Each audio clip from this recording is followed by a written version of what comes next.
I got it now.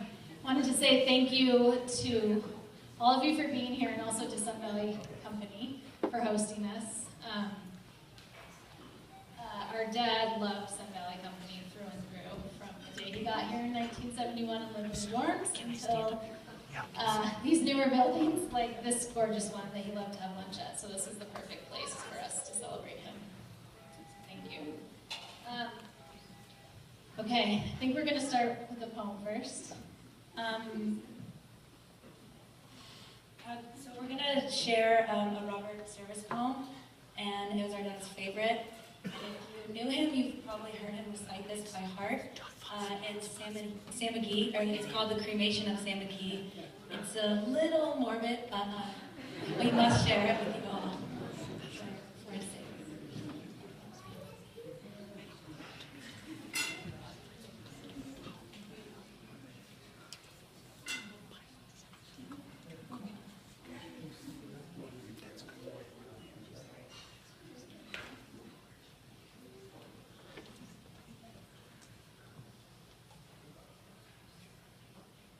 There are strange things done in the midnight sun by the men who moil for gold.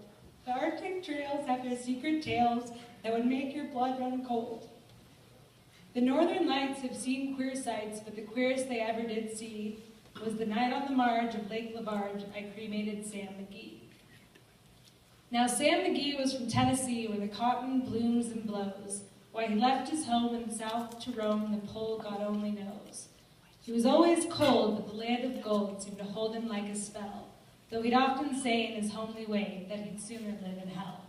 On a Christmas day, we were mushing our way over the Dawson Trail. Talk of your cold through the parka's fold that stabbed like a driven nail. If our eyes we'd closed, then the lashes froze till sometimes we couldn't see. It wasn't much fun, but the only one to whimper was Sam Magee. And that very night, as we lay packed tight in our robes beneath the snow, and the dogs were fed and the stars o'erhead were dancing heel and toe, he turned to me and, "Cap," says he, "I'll cash in this trip, I guess.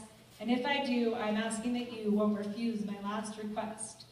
Well, he seemed so low that I couldn't say no. Then he says with a sort of moan, "It's the cursed cold, and it's got right hold till I'm chilled clean through to the bone.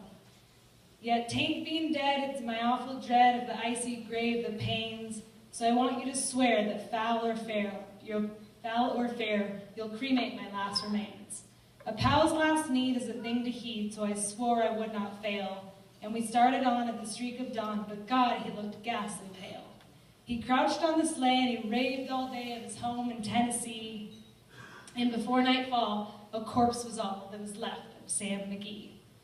There wasn't a breath in that land of death, and I hurried horror-driven, with a corpse half hid that I couldn't get rid because of a promise given. It was lashed to the sleigh, and he seemed to say, "You may tax your brawn and brains, but you promised true, and it's up to you to cremate those last remains." Now a promise made is a debt unpaid, and the trail has its own stern code. In the days to come, though my lips were dumb, and my heart how I cursed that load. In the long, long night, by the lone firelight, while the huskies round in a ring howled out their woes to the homeless snows, oh God, how I loathed the thing. And every day that quiet clay seemed to heavy and heavier grow, and on I went, though the dogs were spent and the grub was getting low. The trail was bad, and I felt half mad, but I swore I would not give in, and it often seemed to the hateful thing, and it hearkened with a grin. Till I came to the marge of Lake Labarge, and a derelict there lay. It was jammed in the ice, but I saw in a trice it was called the Alice May. And I looked at it, and I thought a bit, and I looked at my frozen chum. Then here, I said, with a sudden cry, is my crematorium. Some planks I tore from the cabin floor, and I lit the boiler fire. Some coal I found that was lying around, and I heaped the fuel higher. The flames just soared, and the furnace roared, such a blaze you seldom see. And I burrowed a hole in the glowing coal and stuffed in Sam Magee. Then I made a hike, for I didn't like to hear him sizzle so. And the heavens scowled, and the huskies howled, and the wind began to blow. It was icy cold, but the hot sweat rolled down my cheeks, and I don't know why. And the greasy smoke in an inky cloak went streaking down the sky. I do not know how long in the snow I wrestled with grisly fear, but the the stars came out and they danced about, ere again I ventured near. I was sick with dread, but I bravely said, I'll just take a peep inside.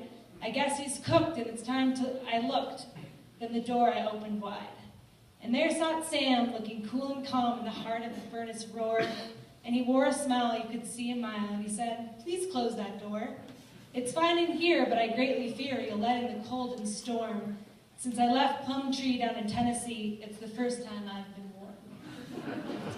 There are strange things done in the midnight sun by the men who moil for gold. The Arctic trails have their secret tales that would make your blood run cold. The Northern Lights have seen queer sights, but the queerest they ever did see was that night on the marge of Lake Lebarge, a cremated Sam Magee.